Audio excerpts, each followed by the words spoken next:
Chapter 1. "Breaching team, in position," Haldren Stonebender whispered through the silver far-speaker receiver clipped to Simon's left earlobe. "I'm not too keen on the new fire mage, though. He's a tad shaky." Simon lifted the leather and moonstone bracer on his left wrist to his lips and spoke into the faintly glowing gem. "Give him a break, Hal. It's his first raid. He'll be fine." "He'd better be." Hal's dwarfish burr grumbled through their private FS connection. "We only get one chance at this." Simon shifted his weight and brought the Destang pneumatic bolt thrower up to a ready position.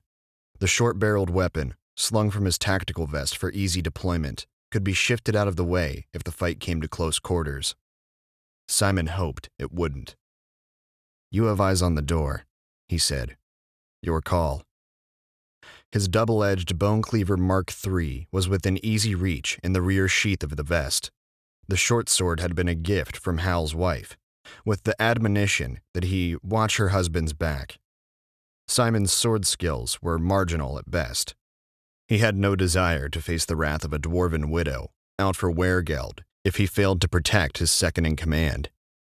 "Make ready," Haldren rasped over the FS tactical web. "Breaching team, by the numbers." 1. Ready. Hamish McPhee, the team's armorer, and Simon's rear cover. 2. Ready.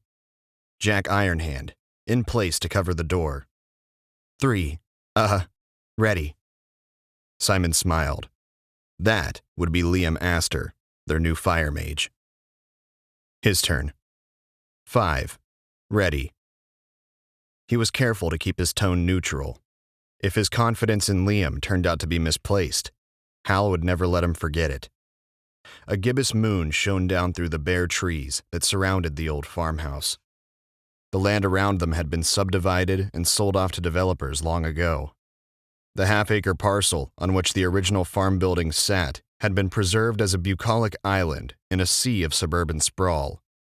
In the wan light of Midwinter's Eve, it looked more sinister than pastoral. Simon loosened the bone cleaver in its sheath and raised the pneumatic to his shoulder. He flipped off the safety and felt the slight vibration as the air spell spun up in the cinnabar rod encased in the ebony and aluminum stock. "Take the door 3, said Haldren. "All others, on my lead as soon as the door is down." Simon tensed as blue flames swirled in front of the door. Within a second, the spiraling flames funneled down to a narrow point that struck the door jamb just below the lock. The jamb disintegrated with a burst of molten iron and a flash of burning wood. Haldren dashed forward and hit the door with a flying kick, smashing it inward. "King's agents," he shouted, identifying the team. He had his own pneumatic up as he stepped into the darkness beyond the threshold.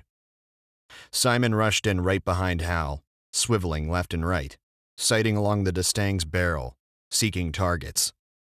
He felt, rather than heard, Hamish trailing behind him.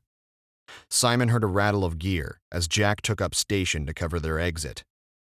He knew Liam would wait outside to provide anti-air cover in case their quarry had access to a flyer. Hal gestured to his right, and Simon split off that way into a modest-sized sitting room dominated by a large stone hearth. The room was dark. With a practiced shake of his head, he flipped down the brass-framed seeing stone mounted on the rim of his helmet so that he could look through it with his right eye. He muttered the incantation, and the room seemed to light up with a soft green glow. The stone washed out all color, and there was a slight distortion at the edges of his vision, like looking through warped glass, but at least he could see. Simon caught a glimpse of movement near the hearth and swiveled the pneumatic to cover it. "King's agent," he shouted. "Get down on your knees. Hands where I can see them.